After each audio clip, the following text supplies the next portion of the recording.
Hello, my beautiful singing friends, and welcome to or back to my channel.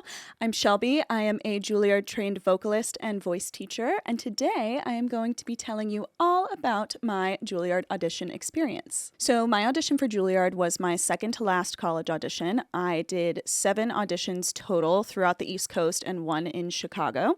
And Juilliard holds their auditions during their 2-week spring break, and my audition was March 5th, 2015. So for most music programs, there is a pre-screening process that you have to pass to even be granted an audition, in which you submit videos that fit with specific repertoire requirements. So typically most schools do have the same repertoire requirements or requirements that are really similar. A lot of them will ask for an Italian aria or art song, an English art song, a German art song, a French art song, and then a lot of them will also ask for a song written after 1900. So around late summer or early fall is typically when students will start recording their pre-screen videos in order to have them ready by the application deadline. So back to the audition. My mom and I actually drove to all of my auditions because I didn't want to risk getting sick on a plane, which means we drove from North Carolina to Cincinnati, Cleveland, New York, Philadelphia, and Chicago. So I scheduled a rehearsal for the night before my audition with my pianist, which I would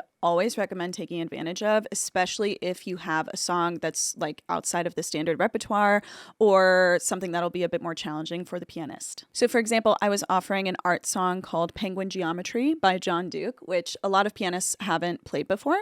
And even if your songs maybe are all in the standard repertoire, it's a good idea to still have that rehearsal time just so there's no surprises. So my audition was scheduled for 2 p.m., which is kind of my ideal audition time because I get to sleep in a little bit, my body will be up and moving for a while, and it's also not too close to lunch. Though I have had plenty of auditions around like 9 or 9:30 a.m. that all went well, so don't worry if you do have an early audition time. So the 2 p.m. audition time was actually more of a group time, meaning that I and a few other auditionees were scheduled for that same 2 p.m. time slot.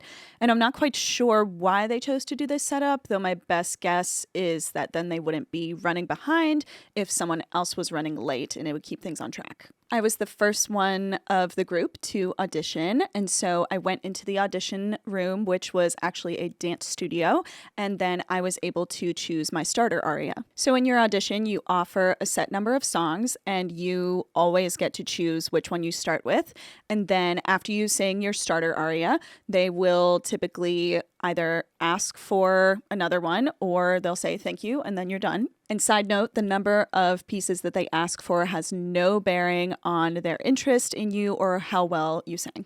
So I started with Non so più from The Marriage of Figaro by Mozart, which is an aria that has been a good friend to me throughout the years.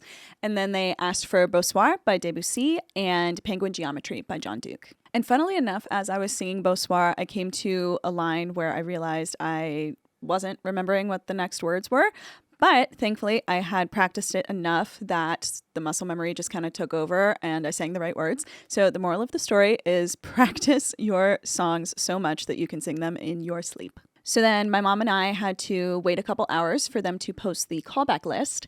And of the 7 schools that I auditioned for, only 2 of them had a callback system. And those schools were Juilliard and Curtis.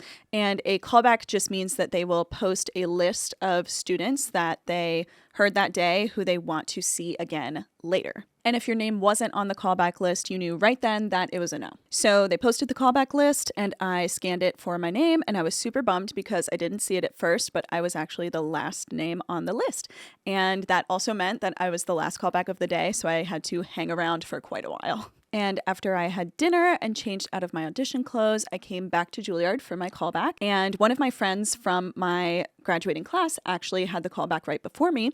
And he told me all about how they made him lay on the ground and sing Silent Noon. In the callback room was the director of the voice program, as well as a couple of coaches. One was more of a musical coach and one was more of an acting coach.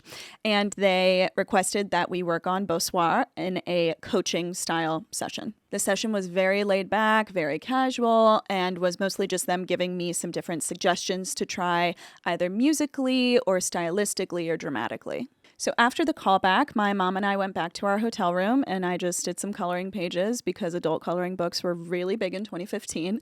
And then I called my sister and gave her a rundown of the day. and I always encourage having something to do after the audition. It doesn't have to be a huge deal, but it can be if you want it to be. Whatever is going to help you just like chill out and decompress, whether that's going to see a show or renting a movie or, like I did at the time, doing some coloring books. So the next morning, my mom and I packed up and drove home. And a few weeks later, I was chilling, just watching Shrek the Musical with my sister when I received an email that I was accepted. I ended up attending Juilliard for all 4 years of my undergrad and graduated with a Bachelor of Music degree in vocal performance. So I hope this video was helpful for any of you who are considering applying to Juilliard or any other conservatory. And I will be making some videos about my conservatory experience as well as what it looks like to apply and audition to music schools. Feel free to comment down below any questions that you might have about this process. And if you liked this video, please give it a thumbs up and subscribe for more videos like this. And I will see you soon.